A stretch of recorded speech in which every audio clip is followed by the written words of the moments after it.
Hello. Welcome. Let's talk about my reading for the week.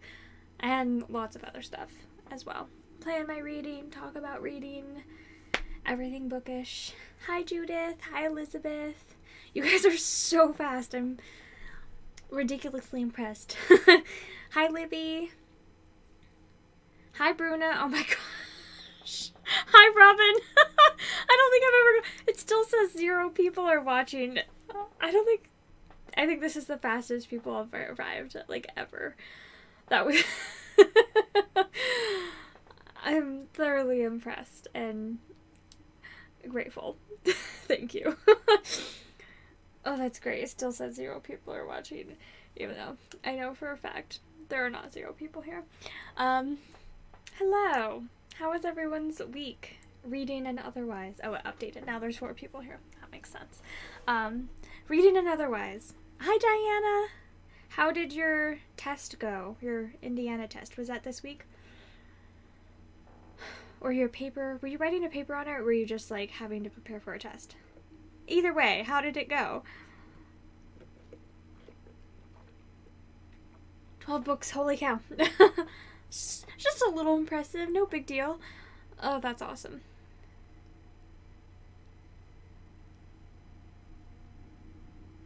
Did you read anything good this week though, Judith?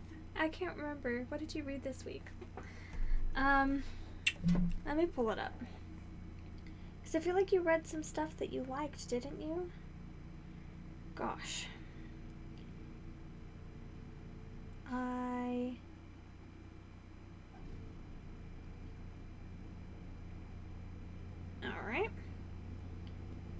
Let's see. What did you finish this week? You like The Wizards of Once, right?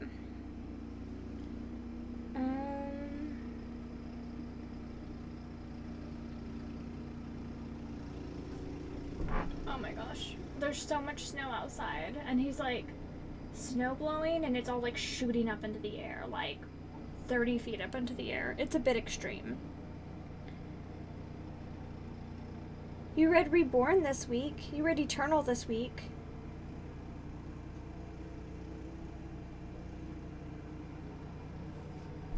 Does that make it a little bit better?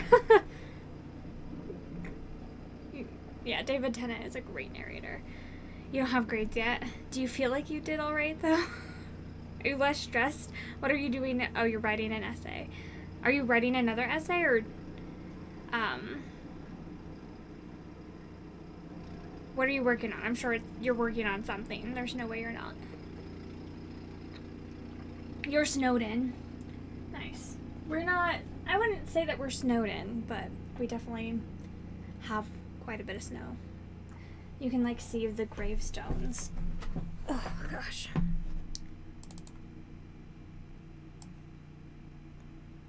All of a sudden, I'm huge.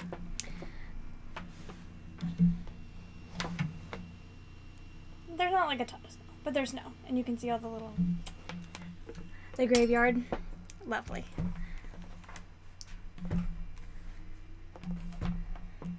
We're supposed to have, like, freezing rain, though, today. So, that's fun. Bloop. You're up to 11 books now. Holy cow. Calm yourself, Bruna. That's awesome.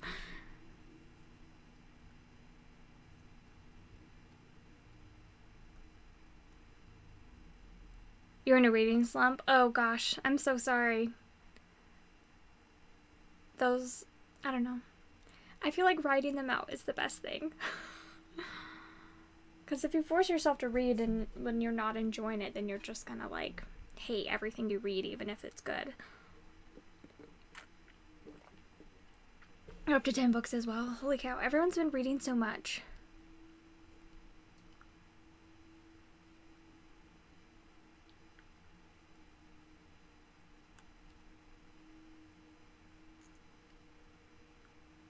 Well, you've had company in town, Judith. That, I think, is a good excuse to have not read for a few days. Are they gone now, by the way, did you say?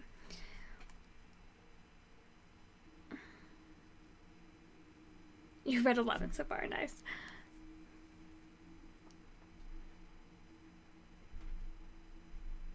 Wow. That sounds not fun to me at all. I hope you enjoy it, though. About the essay, Diana. Are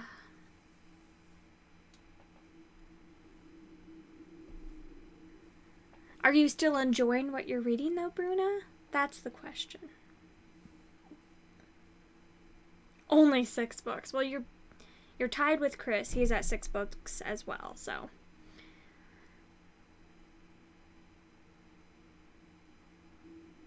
A cozy mystery. Nice. They just left. Ugh.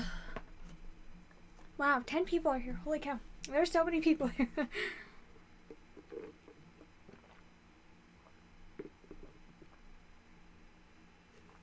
Well, maybe you can read a little bit tonight before you have to go to bed. And a closed-up throat. Oh my gosh. I remember you saying that. Ugh, that sucks so much. I hate that. All you want to do is, like, sleep when you have a sore throat, I swear. At least all I want to do.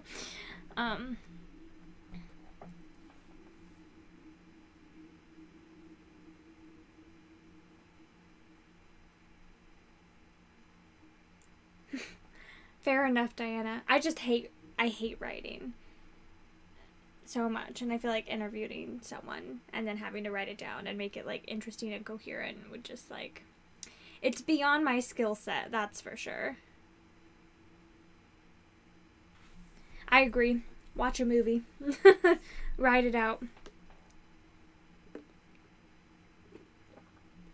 Yeah, and I was, like, talking to Bruna about this, and she said her goal is just to, like, be consistent this year. So she's reading a lot right now. Sorry. Is this okay that I'm sharing this, Bruna? Tell me I'm not allowed to share this if I'm not allowed to share this.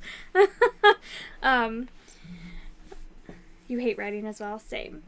Same.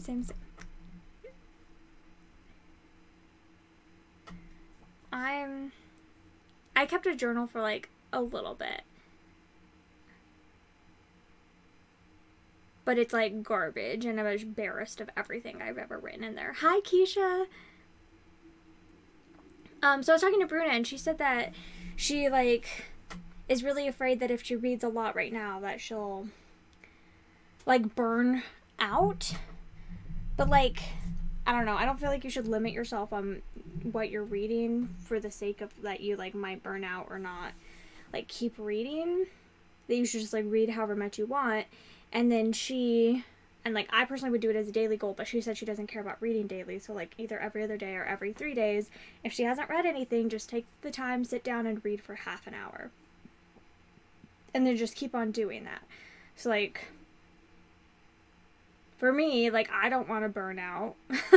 I really don't want to burn out this year. So I'm just, like, setting the goal that I want to read, like, for 5 hours of audiobooks or 2.5 hours of physical reading or whatever, and just, like, keep that consistency.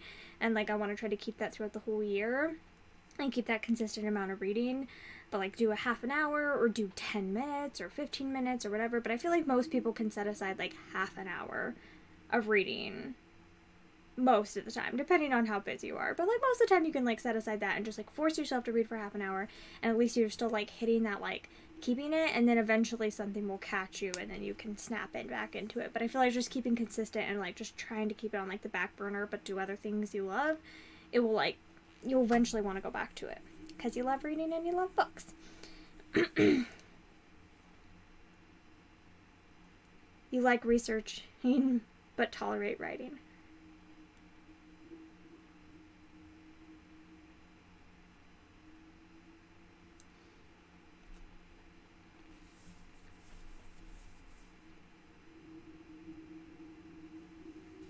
I hope it would help you out.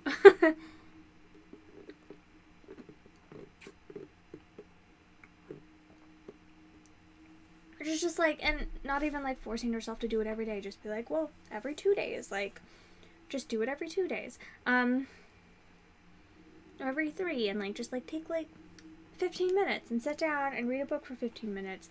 and just like slowly keep working on it. I feel like also when I start getting stressed out, a lot of the times it's because I have so many books checked out from the library that I like feel like bad, and there's so many things to do, and I feel like I can't keep up, and it like really, really stresses me. And at that point, I usually will just like sit down and I will return everything to the library except for like 1 or 2 things, because you know what, you can just get them again later. Like, you don't have to keep this thing checked out. You can just return it and then get it in a few weeks or a few months or whenever you feel like you can get to it. And I feel like that helps. Like, sometimes I just have to sit down and be realistic with myself and be like, okay, this is just too much for me right now, and I just return everything except for like 1 or 2 things, and then work on those things, and then I can just recheck out the other things again if I feel like it. I feel like that helps me a lot as well, because it like takes a lot of pressure off.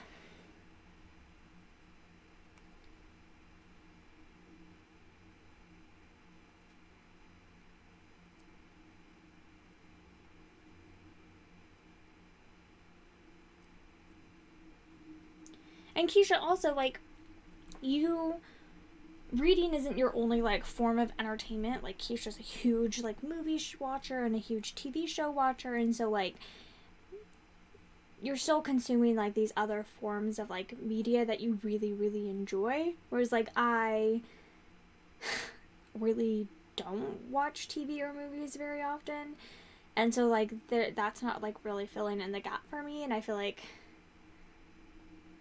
I don't know. I'm, like, trying to be kinder about myself about, like, watching YouTube and not being, like...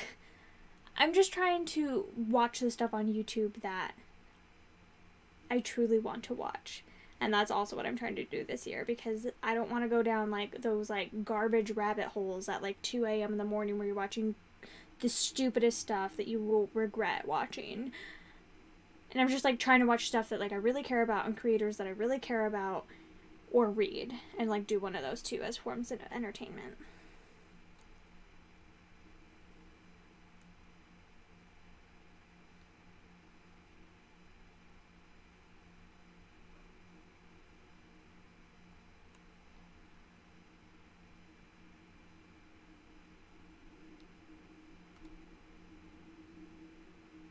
You pick a book up to reread when you're in a slump. I would really love, for a personal goal, and this won't like really come into effect like probably until the summer when I feel like I have more time to reread, when I've like completed some of the other challenges I'm working on. But like I would like to have like 10% of my reading for the year be rereads. I think that would be like a really, really great goal, is like at least 10% be rereads. Probably won't happen. Actually, that's not true. Maybe it will happen. It definitely won't. Sorry. I definitely won't reflect until a few months later in, but like, I think rereads are so important, and they're so like, why are we reading these books in the first place and loving them, and then if we're not gonna like come back and experience them again?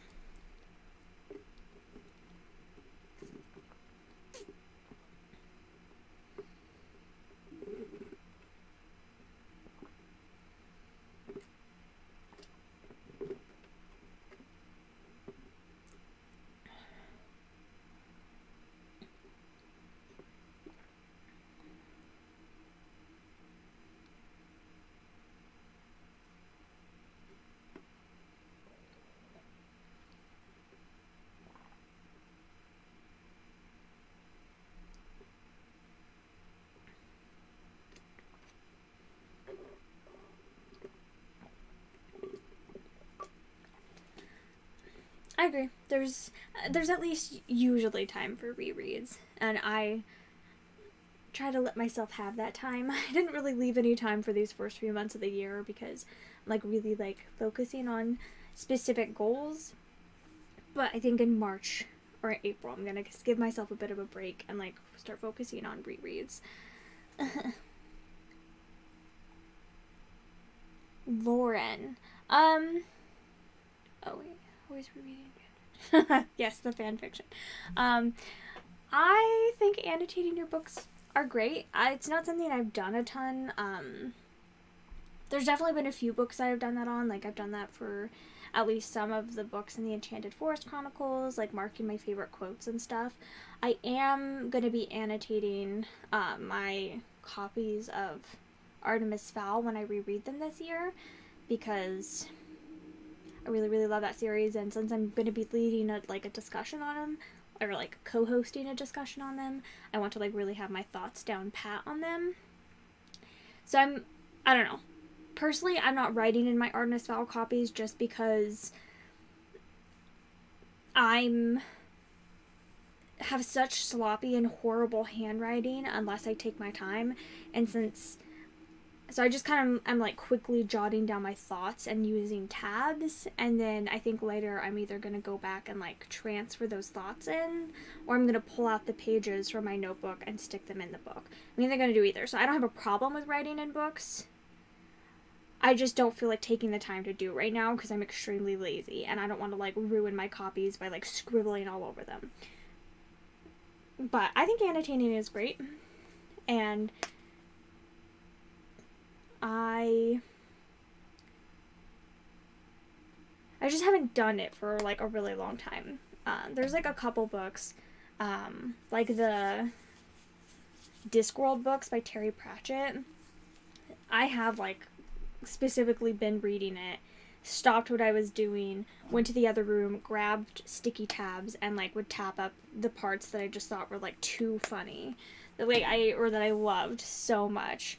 And I can see myself, especially like with a reread of the Discworld books. I mean, I've only read the first 3 so far, but like on reading the future ones and like going back and rereading the other ones with like more of a perspective of like the universe, like in the world, like tabbing the crap out of them because they're so wonderful.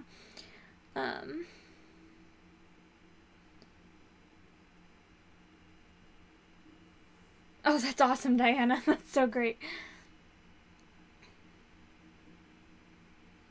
You feel like there's not enough space to write in the books to annotate them. I agree. You have to write very small, and like I don't have the patience for that.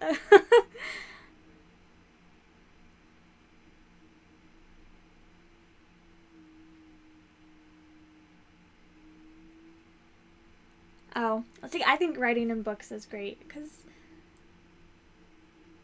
I mean, they're yours. Like, hopefully, don't write into someone else's books, but like they're yours, and I think like writing your thoughts about them and like what you're like really loving about them, and then when you go back and reread them. See, I don't think I would like ever really annotate a book the first way through unless it's something that like I know that I'm gonna love. Like I don't feel like it's worth it for like my mental and physical labor going into that, because annotating a book is like a lot of work. It makes like the reading experience a lot like slower and stuff. So it was, if I was hating a book and I'm just gonna get rid of the book afterwards anyway, like I wouldn't take the time to do it. So that's why like I tend to do it with like rereads of my favorite books, or like I tabbed some parts in Discworld. That's because Discworld is flippin' phenomenal. I already ran out of this whole thing of water. I'll be right back.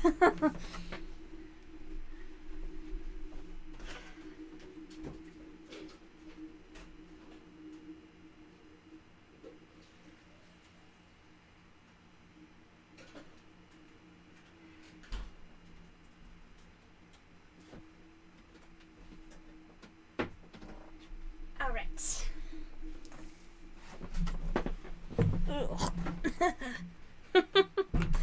I don't know what noises I'm making. Sorry.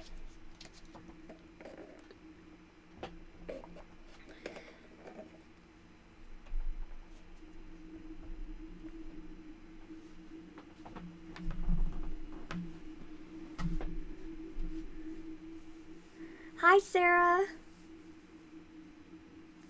I've only read the first 3 of Discworld, but Equal Rights was like one of the best books I read last year.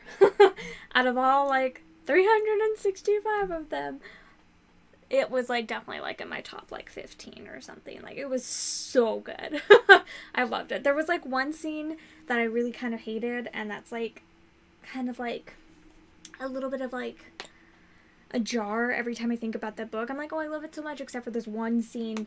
I almost want to just like go like rip that page out of my book or like black it out and be like, it's fine, that scene never happened, and then all the rest of it is perfect. But yeah, no, Discworld is great. I'm definitely gonna read at least the next 2 books in the series this year.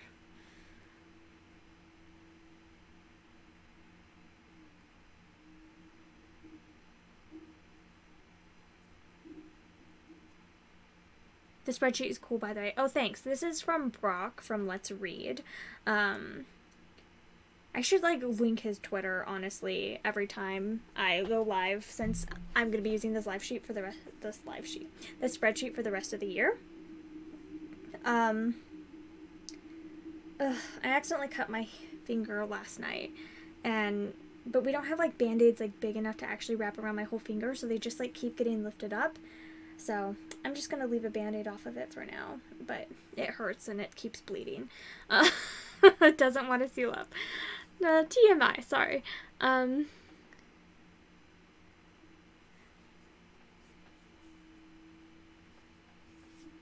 His writing is hilarious. I'm reading in publication order, so I've read The Color of Magic and The Light Fantastic and Equal Rights. Next one I read is going to be... Am I on to Mort? Is Mort the next book for me? Is that number 4? Or is that number 5?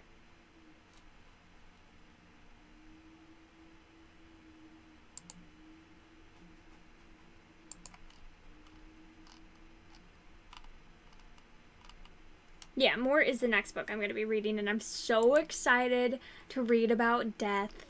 I can't wait. It's going to be brilliant. I was thinking of that, of using super glue. Is that okay? I had that thought, honestly, like 2 hours ago, that I'm like, I should just put super glue on this. Maybe I'll do that, because I'm getting irritated. Thank you for linking that, Sarah.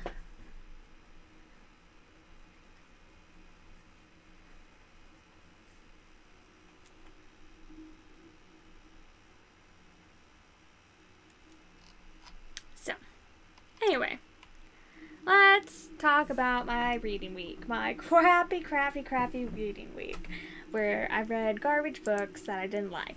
That's not true. I read a few books that I did like, but there was nothing, like, phenomenal. There's some good stuff, but I have, like, nothing was, like, incredible. Which is a little bit disappointing after the, like, amazing books that I read, some of the amazing books that I read last week. Goodness, I am burping so much, I apologize. Maybe I'll do that right now. Let me go grab some super glue. I'll be right back.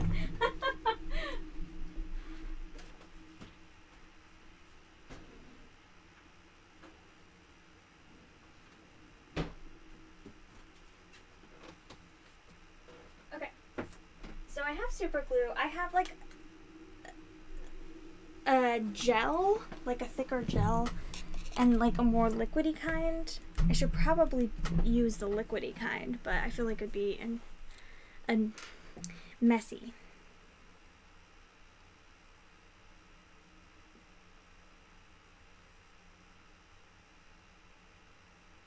I was afraid that this was gonna really like sting and burn, but actually, it's not at all. That's really nice. I'm glad it's not stinging and burning. And I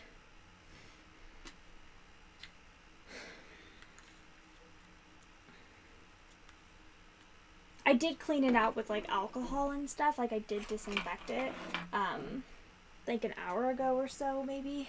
But I just keep on... It's, like, it's right here on my finger, so every time I, like, open my hand, it rips open. Which is lovely. Again, TMI. I'm sorry you had to witness me putting super glue on my finger.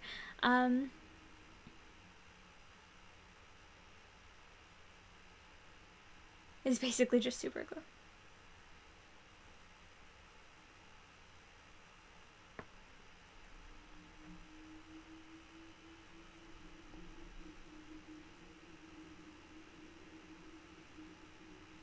Wait, I'm confused. You modified your spreadsheet on your laptop because you didn't know there was a link? Now it matches. I don't understand what you're saying.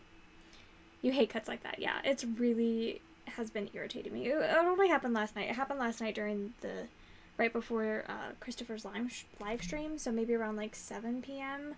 And I feel like it crippled me for the rest of the night. Because like everything I did, it would just like rip open and start bleeding. I'm like, stop! Ugh. Spreadsheet is your middle name. Okay, so let's talk about the pal supplies. I'm not actually going to put this into my spreadsheet because I literally got 3 pages into it, like, and I hated it so much that I once started DNF'd it. I'm not going to put it in my spreadsheet because it's just going to drag my numbers down and I don't really care about, like, marking it on there, but I'm going to leave it marked on Goodreads and just, like, subtract 1 from my Goodreads total because I want to have it, like, shown when I, like, tried to read this. And I want to leave my negative 1-star review on there, so.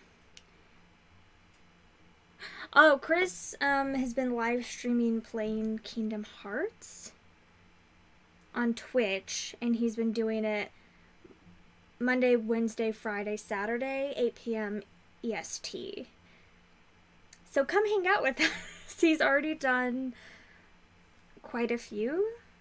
Do you think he's on to, like, his 10th one now? So if you don't know the story of Kingdom Hearts, baby, watch the other ones first. They're long, but they're worth it, and those games are really great. So he's been doing tons of live streams, and you're using a very similar spreadsheet now. Was the one you were using before, did you make yourself, or now are you going to be using Brock's? You can't believe putting super glue in a cut is an actual solution in the world we live in. Well, at least it will stop ripping open. Because it's not like I'm going to stop using my hands so that I can, like, heal properly. Like, no.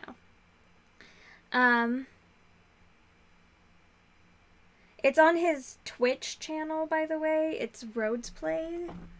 And he's been uploading the VODs onto YouTube under Rhodes Play as well. So, there's lots of Kingdom Hearts live streams, video game, and he's awesome and so great to watch, and I've been enjoying watching them. The only live stream that I've missed so far is when I didn't miss a whole live stream yet. One I felt really sick in, and I, like, missed, like, the first, like, hour because I was, like, just felt really horrible. And then I fell asleep a couple nights ago during his live stream as well, like an hour and a half from the end of the live stream. I just, like, passed out. That was, like, Friday night. But besides that, I watched every second, and they're glorious. You just found him on Twitch. Awesome. Yes, please hang out with us. It's lots of fun. Judith and Audrey and I are almost always there, and we chat, and then sometimes other people pop in, but it's mostly just us 3. But we have a great time. Thanks for being there, Judith. We appreciate it. You made it yourself first. Okay. Yeah, I can't make a spreadsheet by myself. Oh, hi, Audrey. Speak of the devil. How long have you been here? Hi. There's, like, so many people here. Okay, so Palace of Lies by Margaret Peterson Haddix. This is the 3rd book in the Palace Chronicles. It's so garbage. Desmina is so annoying. She's, like, no character growth. She's so obnoxious in the 2nd book. The 1st book is actually really worth reading in this series. It is the Just Ella. It is actually quite good. It's, like, feminist and awesome, and it's a Cinderella retelling. That cover is terrible. This is definitely the best cover, by the way. Look at how beautiful that is. So, it's definitely worth reading the first one because it's great, and then book 2 is like, she's so annoying and so unlikable and so naive and so just stupid, and the plot is just horrible. And like Palace of Lies, I tried to start reading and I'm just like, I cannot spend another second with this character. She is so unlikable and terrible, and I hate her. Her thoughts about the other characters are so rude and stuck up.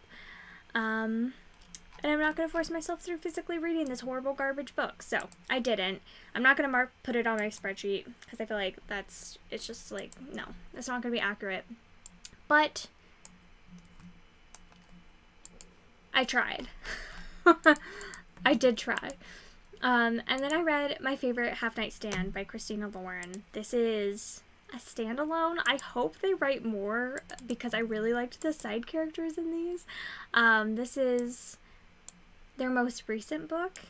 Let's see, it came out on the 5th of December, the 4th of December. So it's brand spanking new. This book was a lot of fun. When did I finish this? On the 15th. Let's see, the 15th.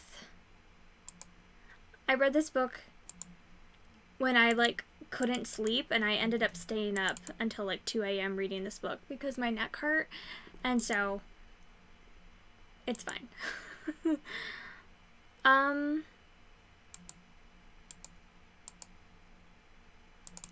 This is adult. It was contemporary. Oh gosh. It was a novel.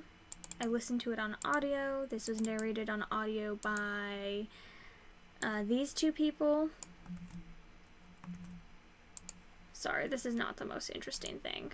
It will get better. Okay, so my favorite Half Night Stand is about... How long is this on audio? 7 hours. So it's about... It's like... It's a book that I enjoyed despite myself. Like, I enjoyed it even though there's a lot of reasons why I shouldn't have enjoyed it. 384. Oops, that is not the publication year. That is... And this was published in 2018, and it was a 3-star read for me.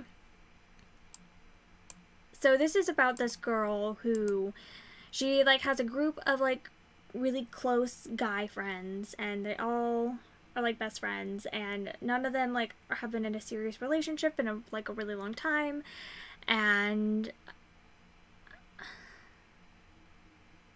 it's a standalone. None of them have been in a serious relationship for a really long time, and then they need to like find dates to like this gala that they're going to. They're all like teachers or like staff at a school, at a college, and so they all like make like dating profiles, and then this first girl, the girl's dating profile, the first one, like, is just, like, getting a lot of, like, really, like, scummy, like, people, like, messaging her on it, so she, like, makes a new profile, and she ends up getting matched with, like, her good friend, and so, instead of, like, she, like, uses, like, her middle name instead of her first name, and she, like, uses a picture where you can't see her face, so, like, he doesn't, like, realize that it's her. And so she starts having, like, conversations with him, and she, like, never tells him that it's her, and she just kind of, like, thinks that he'll figure it out, but then when he doesn't, she just, like, keeps on doing it. So, like, she's not, like, the greatest person or makes the best decisions, but boy, was it so much fun to read. I don't know, I really liked him. He was, like, the cutest, and, like, there were just, like, so many things about this book that, like, I shouldn't have enjoyed, and that, like, normally in, like, another book and another situation, like, would have really, like, pissed me off. But what can I say? I enjoyed, like, every second of it. It was just one of those books for me where, like, there's so many things that just, like, weren't great, but I loved anyway. And so yeah, a lot of it's just like the messaging back and forth and getting to know each other. It was just like very fun and enjoyable. I don't think it's like their best work, but for sure, like I would say my favorite book by them is like the third book in their Sweet Filthy Boy series. Dark something thing, it's like something like that. That's probably my favorite by them. Or Roomies, those two are really good, but this one was like really fun. It's Google Sheets, yeah. I don't have Excel. So there's that book. And then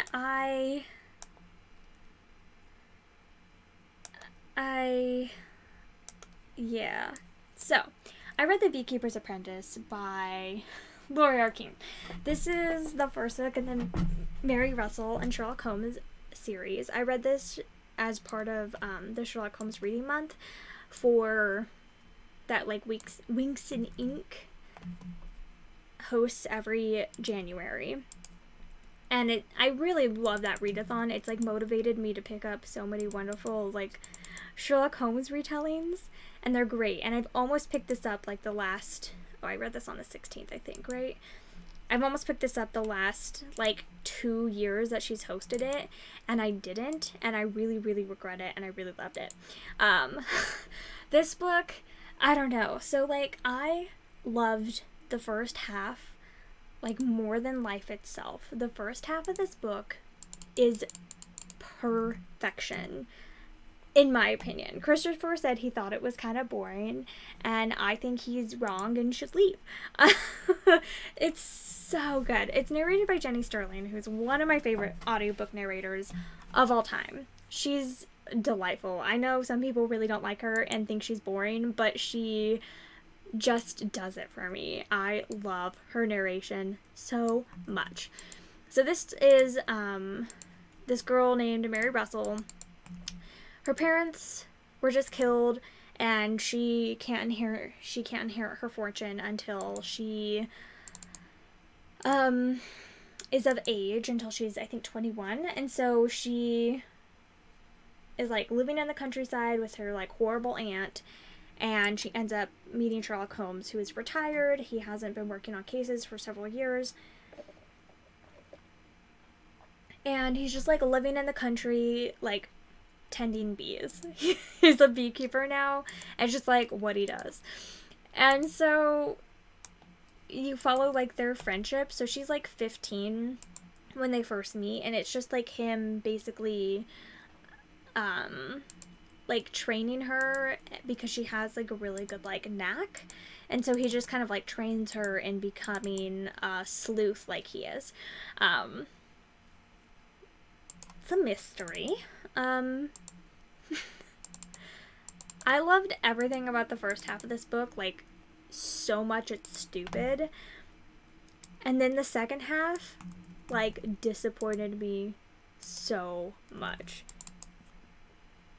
Not totally all the book's fault, but sort of. I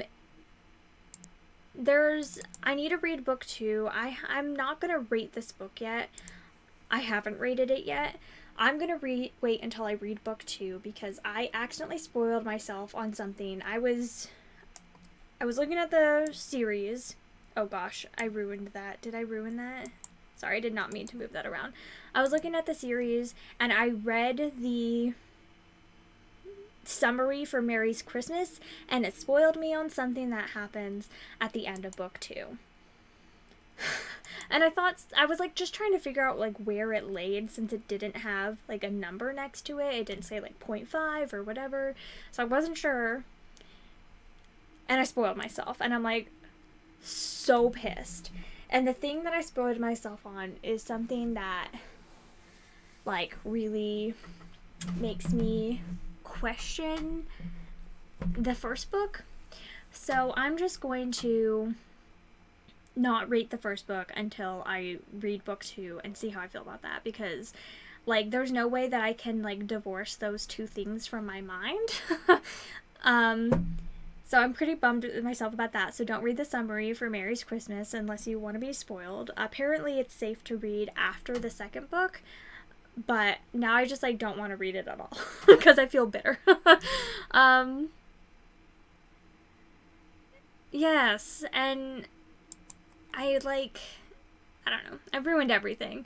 So A Monstrous Regiment of Women is the second book, and I'm actually going to try to see if I can squeeze it in this month, also for Sherlock Holmes Reading Month, and see if I can do that and, like, read the next one. We'll see what ends up happening, but I'm, like, pretty gosh darn bummed. So that's not great. Let's talk about the things I did love, though. I really, really loved Sherlock and Mary's relationship. They have, like, this very, like, father-daughter relationship, and I just, like, loved seeing them interact. Like, Sherlock Holmes, I'm not usually, like, a super huge fan of him in, like, the written form. Like, I'm not a fan of Conan Doyle and the stories about Sherlock that he wrote, even though he is the creator. Like, I prefer, like, renditions of him usually more. And even then, he's usually, like, quite frustrating and not my favorite. I really like him in this. And, like, you can, like, see, like, where he comes, like, where he's coming from for a lot of things. I really loved Mary. She, like, I want to, like, be her when I grow up. She's great and super, like, headstrong and awesome, and I just, like, loved seeing them interact. One thing I didn't love about this book is how she, like, talks about John Watson. She, like, calls him stupid, like, straight out so many times, and she's just like, he can't help it, he's just really dumb. And I'm like, leave poor John alone, he's wonderful. And she just, like, does not, like, have a lot of respect for him, which is, like, unfortunate. Like, I don't know, I'm not a huge fan of how she, like, talked about him either. But I loved, like, seeing her, like, get trained by Sherlock and the little, like, cases that they worked on together. There's basically, like, a few, like, small cases in, like, the first half of the book. And then the second half of the book is, like, one fuller case. And I just didn't love that case. Spoilers for the end, but, like, it's not gonna ruin everything. There's, like, a villain monologue at the end of this book, which I just find to be, like, really lazy and incompetent writing, because the only reason that there's a villain monologue is because you either A, didn't leave enough clues for the reader to figure it out, so you're treating the reader like an idiot and being a lazy writer, or you're B, you did leave enough clues for the reader to figure it out and to, like, draw their conclusions, but you don't trust the reader enough, so you feel like you need to spell everything out. So either way, you're calling us incompetent and you're not doing your job. As a writer, there shouldn't be a villain monologue, in my opinion. I hate villain monologues so much, especially the long, drawn-out ones, and this was a very, very long, drawn-out one. So I didn't love that. So, like, there was just, like, so much that, like, brought it down at the end of the book, but so much that I loved about the first half of the book. I think overall it will probably end up getting 4 stars, but based off of the first half of the book, I thought this was going to be, like, my favorite book of the whole year. Like, I was loving it so much, and I feel so disappointed. I'm such a sad potato right now. But it was still really good, and I still really highly recommend it, but I'm not going to actually decide what I'm going to rate it until I read book 2, hopefully this month. Did that say? 440. Wow. That's so many pages.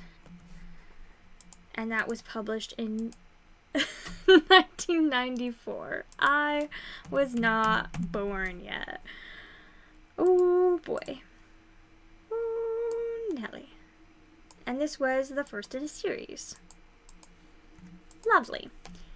So, I don't know. I feel very, very conflicted about The Beekeeper's Apprentice, and I'm so sad because I loved the first half, like, so unbelievably much.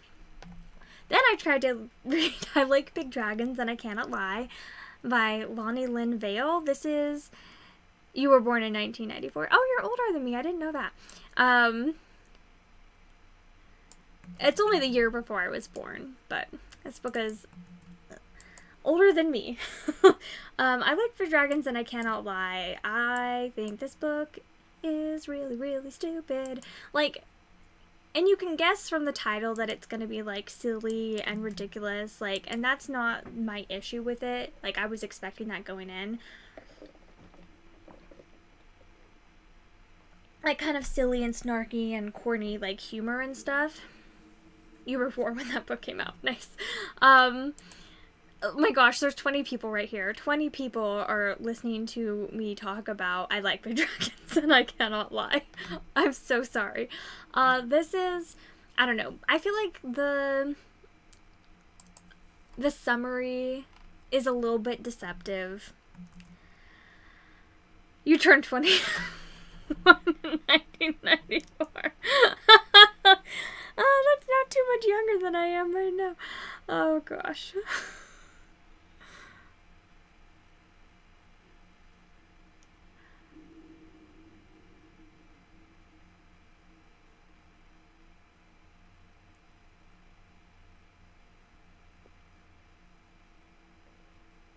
Yep, here and listening. Yay!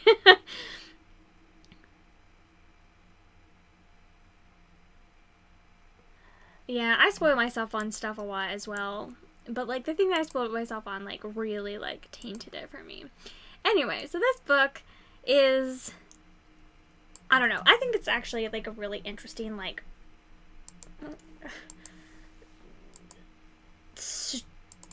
world for a paranormal world. So, the only, like, paranormal aspects are that there's dragons and dragon riders who, like, they're, like, soul-bound to them and connected with them, and they, like, ride them around and stuff. And I'm like, that's sick. Like, especially for, like, just, like, a normal contemporary, like, setting, and then just, like, dragons, it's fine. So I was like, okay, this is gonna be great. First thing, women can't be dragon riders. Only men can. Because, like, women just, like, can't. And it's not really explained, but they're just, like, they can't. They can't have, like, that connection with dragons or whatever. The only way that they can have a connection with a dragon is if they have a connection with the man, and then the man's connected to the dragon, so then they're connected to the dragon, too. Bullcrap. That's so stupid. Like, I hate that so much. And then, she...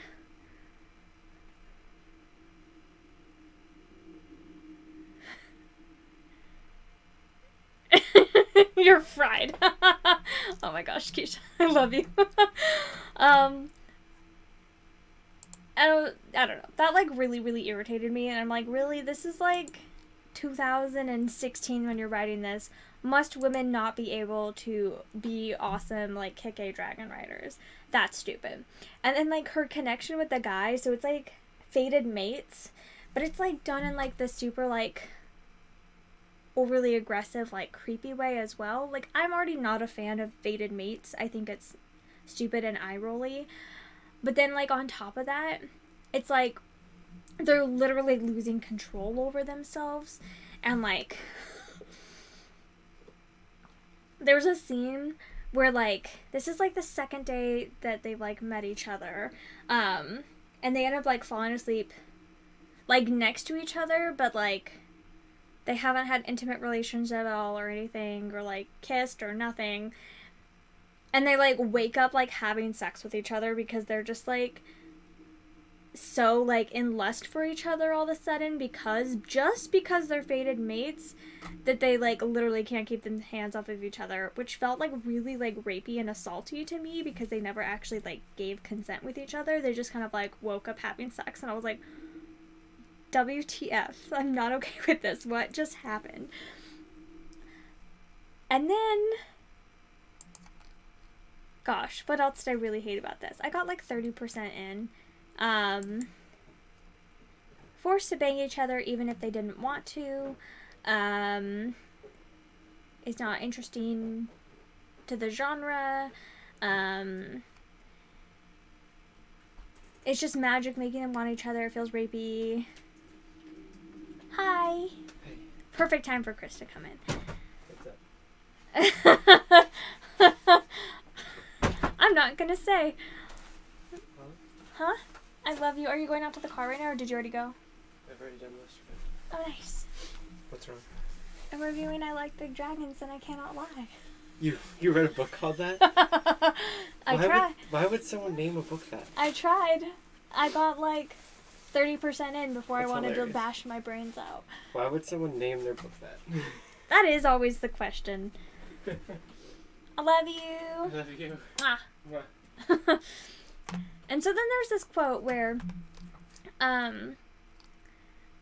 she like has seen this guy once. She's like never like interacted with him really. She's seen him once, and like that's enough for like the fated mates like bond thing to kick off. So then she like is just like innocently sleeping in her bed, and she wakes up with her underwear on fire.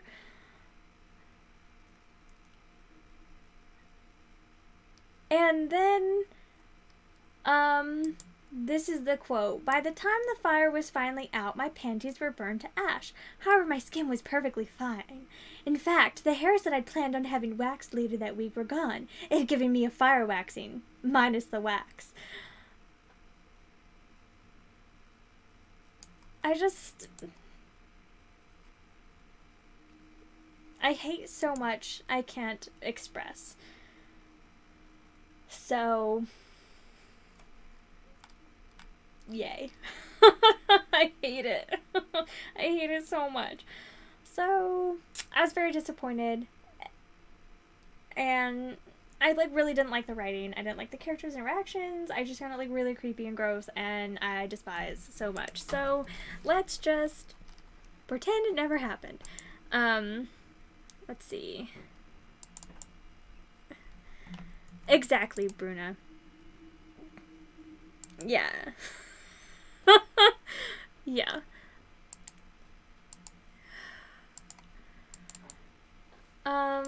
Let's see. This girl's probably American. Which is a shame. Why can't she be from another country? Longview, the United States. Yay. So proud.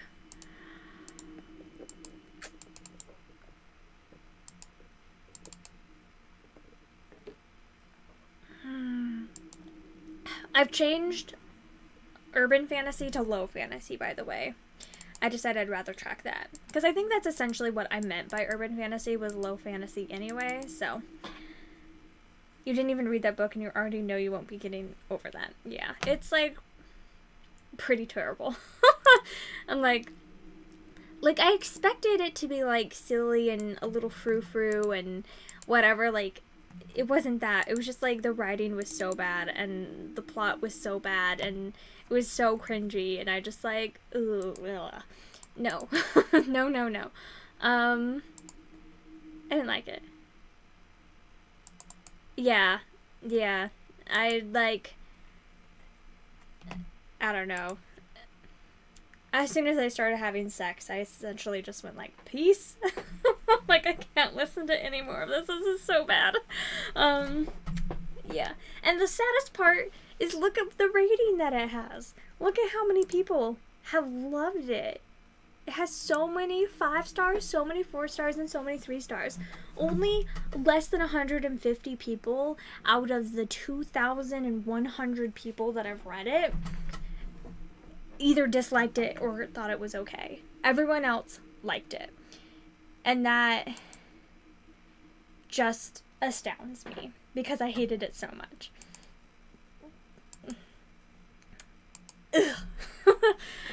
Thanks, Buzzword Readathon. I appreciate it. Gosh. Let's see. So this book was... It doesn't have a page count. Let's switch to this edition instead. Does this edition have a page count?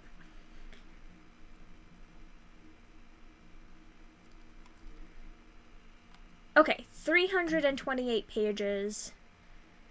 And I listened to about a third of it. So I'm going to say that I listened to 105 pages. Does that seem fair? Let's just say like 100 pages. And that was written in 2016. Sadly enough. 1 star. I DNF'd it. Oh, that's not where you say that you did that, is that? That's just, I don't know. Maybe I'm just going to stick nothing here. I don't know. Or a standalone, because I'm not going to continue on with the series. So yeah, I DNF the series then. Yeah, let's just say that.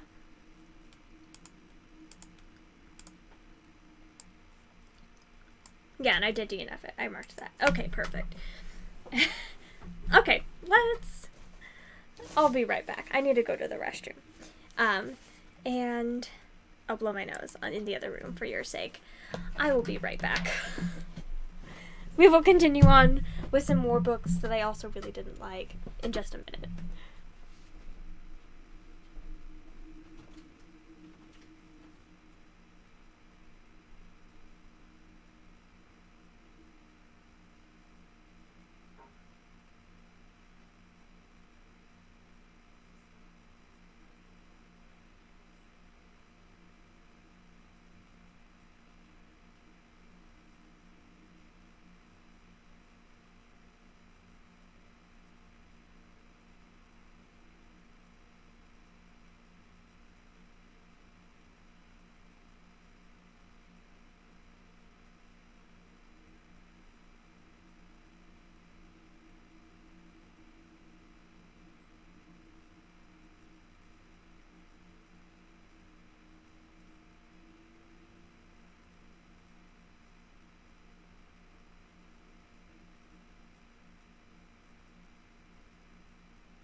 And I realize I'm being super dramatic, and I did read some good things this week. Like, I did really like The Beekeeper's Apprentice, and I enjoyed My Favorite Half-Night Stand.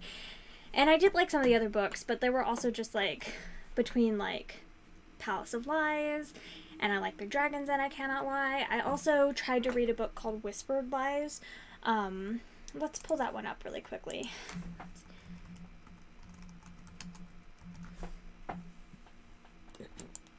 Whispered Lies by Kathleen Brooks. I got, like, I don't know, less than half an hour into this audiobook, and there were, like, 2 deaths. Like, her best friend, like, got blown up, and she finds their, like, toenail, which is just really disturbing and upsetting. And then her dad dies, and,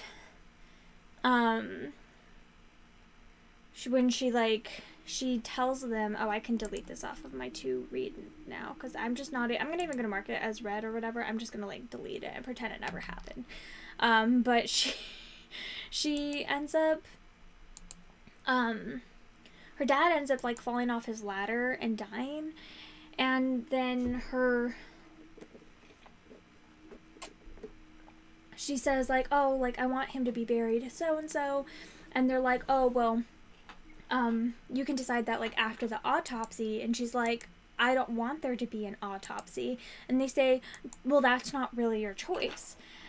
And I was like, no, that really is her choice. Like, unless as far as I could tell by like looking up the laws, she's in DC, so I don't know if this is different in DC versus the regular 50 states, but like unless like foul play is suspected, they're not supposed to be like able to like overrule like the next of kin's wishes in regards to the body.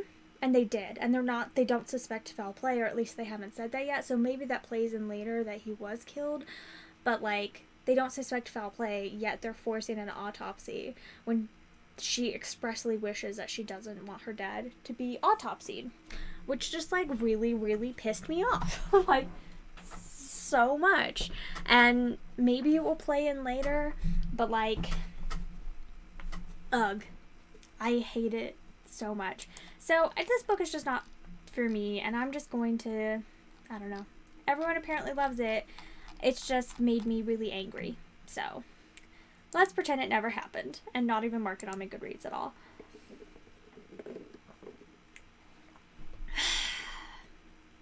Next book. So I did read some fun things then, some good, enjoyable things. I reread Prilla and the Butterfly Lie by Kitty Richards and Denise Shimabukuro, who is the illustrator. Good job on the illustrations because they were beautiful, Denise. This is the 8th book. The 8th book in the Tales of Pixie Hollow series. I've already read, gosh, is this a different font? No, it's the same font. I don't know, it looks different to me. I've already read this book before. It was a reread. I've read most of the series before, but I haven't quite read the whole thing.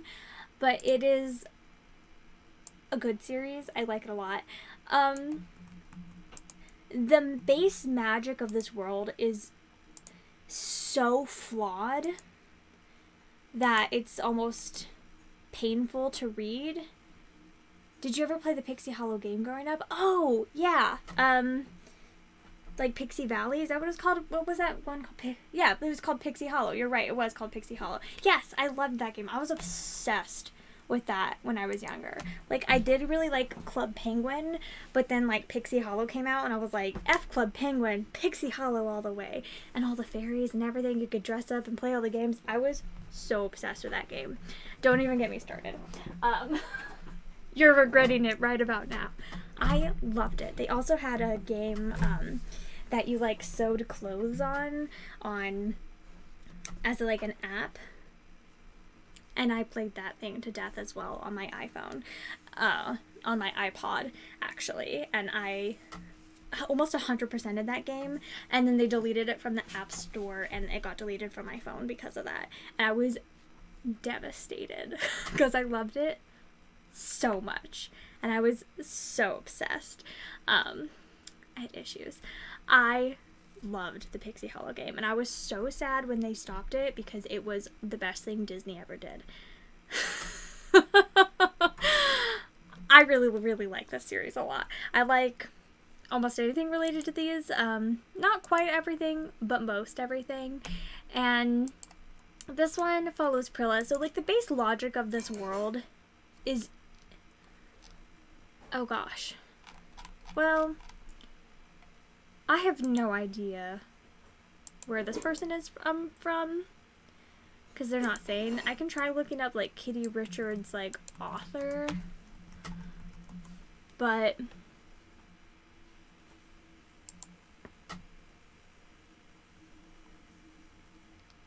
I don't think anything's known about her. I'm just gonna assume that she's American because it's Disney, and oh well.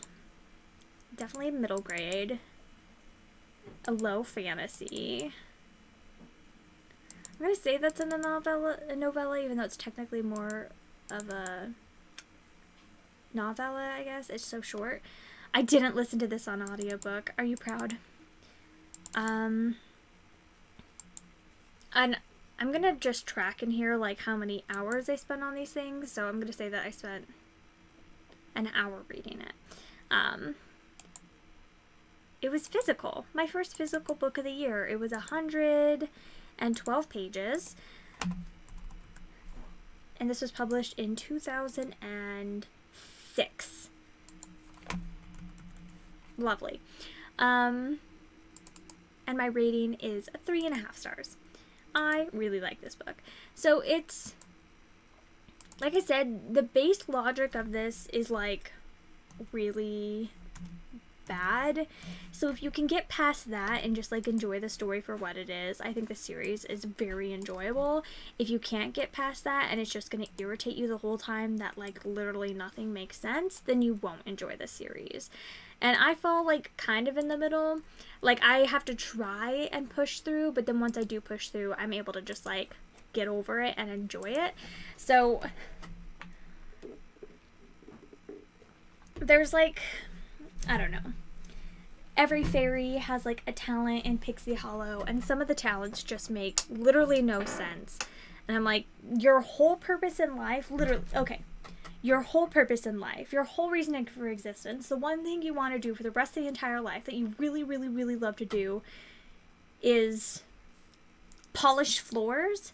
There's like polishing floor talent fairies, and there are like locks, like keyhole design fairies, and there are, I don't know, just like random types of fairies. There's like banister polishing fairies, and there's like the most like stupid talents for fairies. And I'm just like, why? No, like this is above and beyond.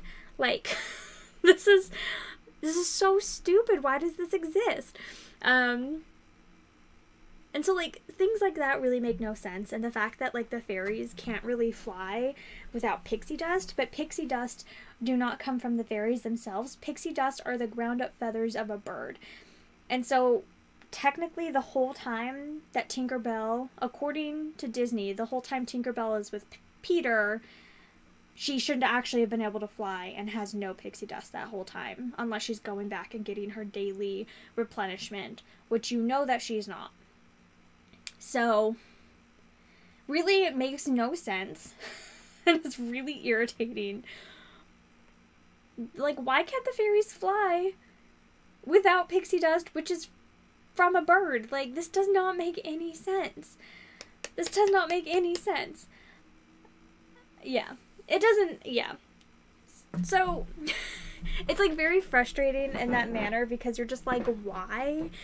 Like, you are trying to explain logic into this world, but the way that you're doing it just makes no sense and is making me kind of angry. But getting past that, I really, really loved, like, the message of this story, and the illustrations are delightful. So the message of this story is basically that, like, Prilla is the only fairy of her talent. All the other fairies, there are, like, multiples of them in their talents, and they all, like, kind of, like, band together and group together and hang out with each other. And she's, like, the only fairy that doesn't. So sometimes when she's not working on her own talent, which she really, really loves doing, but she'll, like, help the other fairies with their talents. But she, like, doesn't do it because she, like, thinks it's fun to, like, experience those things, usually. She just does it because she feels like she can't say no. And so she says yes to everything. Feels like she has to be a people pleaser. Doesn't want to hurt anyone's feelings to the point where she's like lying and pretending that she enjoys it and stuff. And she ends up getting herself into like this big mess by lying about liking butterflies. And so then she has to like help the butterfly herders and has like a horrible, horrible time and nearly like ruins everything. And she finally has to admit that she has to own up to her mistakes, apologize to the people that she lied to, and say that she's like sorry for lying, and learns how to say no to people and learns how to stand up for herself and not be a doormat, which honestly, we need to be teaching our children this at a young age, that it's okay to say no to things, it's okay not to like things, and it's okay to disagree with people and not love the same things as them. And that doesn't make you a mean person. That just means that you're taking care of yourself and being your own person. I think that's great. So I loved that part of the story, which is why it's getting 3.5 stars. It's like, once you push past, like, the utter, like, this makes literally no sense, it's great.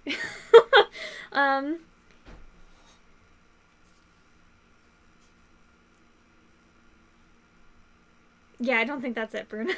It's very heavily explained what the fairy dust is in the series by Gail Carson Levine, which the first book in that series I actually really like.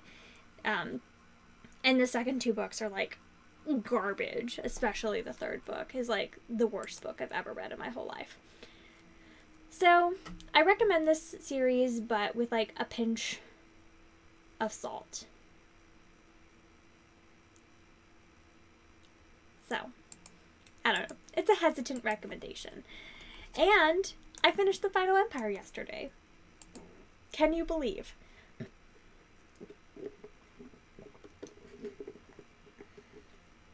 Only a book I've been putting off reading since, gosh. I added it to my TBR in, oh, shut up. I added it January 21st, 2014. So only, I read it within 5 years of hearing about it. Oh, gosh. So I finally read The Final Empire by Brandon Sanderson. This is the first book in the Mistborn series. And this book was really freaking cool. I can see, like, why people love it so much and, like, why it's one of their favorite books of all time. It's definitely not that for me. But, honestly, the magic system in these books are sick. Like, genuinely my favorite part of the whole book is, like, the descriptions of the magic and how it's used. And it's legit.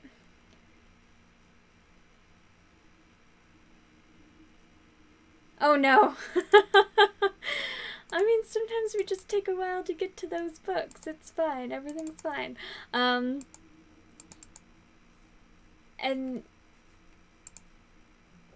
it's okay. I mean, this is like Christopher's like one of his favorite series of all time, and I've been putting it off. And I was like so excited to read it that I was just like intimidated and like never actually read it. So I finally did it. I'm probably going to be reading the second book in like April, so it's going to be a few months until I get to the second book, but I will be reading the second book. I don't know, I definitely had some issues with it. Okay, y'all. I listened to 8 hours of this 25-hour audiobook this month. Everything else I listened to last year. So I listened to 8 hours of this 25-hour audiobook. If the book is 347 pages, how many pages of this audiobook did I read this month?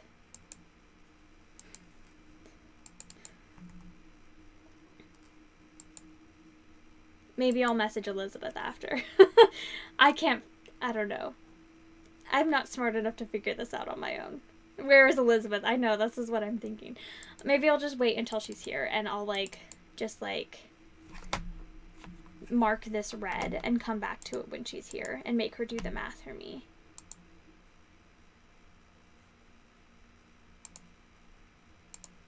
You think this is obnoxious enough of a color that I'll remember to ask her about it? I think this one was in 2000. I read so many books published in 2006. Look at that. And by so many, I mean I read 2 back to back. It's fine. I gave this one 4 stars. I really liked it. So basically, what I really loved about this book were definitely the magic system was really, really, really, really cool. Definitely like my question again. Okay, so the audiobook is 25 hours long. I read 8 hours of the 25-hour audiobook this month. The physical book is 647 pages. How many pages of that audiobook did I read this month? That's my question. I have no clue, and I don't know. I'm not smart enough to figure this out. This is why I have you guys here to help me. I read 207 pages. If you say so, Bruna. I will just trust you and do it.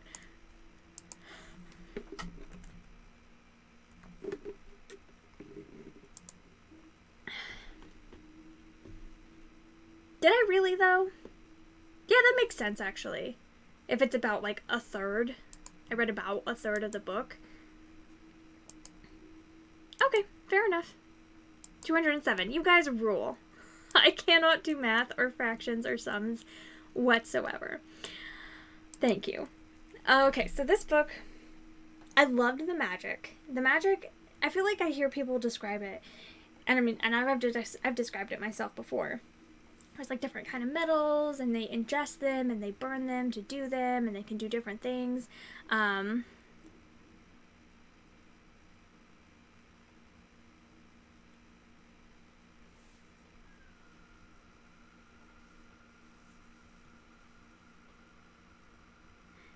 Yeah, Disney did, but at the same time, I kind of love it, so I can't be too mad about them. 2009, and it was free, and you'll get to it one day. Nice. You'll read it, you swear.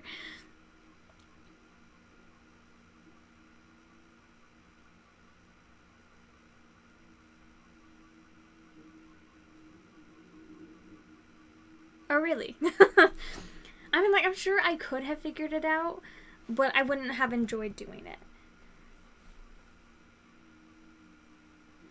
I said, yeah, I saw that Libby has it marked as currently reading on Goodreads. Are you not currently reading it? I was confused by that. Because I'm like, I feel like you haven't talked about it. So the magic is, like, so much more than its, like, brief summary describes. Like, it's really cool, and like each of the different like metals you can do different types of magic with. So like definitely one of my favorite parts of the book was like the descriptions of them using the magic in like tandem with each other, and each of the elements have like a corresponding and opposite metal. So like you can use one metal to do something and then use the other metal to do like something like very similar to the opposite of it. Not always exactly the opposite, but something that like works in tandem. And so it's super interesting, and I really, really enjoyed that. Things that I didn't love about it were most of the characters. I much preferred the characters in not Oathbringer, oh my gosh, in Warbreaker than I did in this one. I think I like the magic system in the Final Empire better than I did Warbreaker, but I liked the characters in Warbreaker so much, like Nightblood and the God King and Ciri and her sister and like the other king guy, like not the king guy, the other god guy. Like I don't know, like I don't remember the names, but I remember their personalities, and I remember what they do, and they're great. And the people who are helping What's-Her-Face's sister, and like all these, like I loved the characters so much. I was like really liked the characters. I didn't like the characters in this one. Like Kelsier, I just find him to be like arrogant and annoying and frustrating, and he just like thinks he's so great when really he's just kind of like obnoxious and like kind of pisses me off, honestly. And Vin is like, I don't know, her whole situation with her and Elend and stuff, I was rolling my eyes. I was like, give me a break, please. Vin, I really don't like. She's pretty annoying, and I also find it very frustrating that she's like the only female character, literally the only female character in the whole book who isn't like a snooty catty jerk. And there's only like 2 other female characters. There's like 3 female characters in the whole book. 2 of them are like brats, and then Vin, who is also kind of a brat but is like supposed to be the good person. So there's literally essentially like 1 female character in this whole book, and I'm like, it would have been so easy to like just throw a few more in. It's not that hard. Just like make some of your characters female. It's not a difficult thing. Please. Like, I get that it's written in 2006. It's a little bit older, but like can we get past this like high fantasy, like no female characters, everything's like super misogynistic and terrible. Like, please.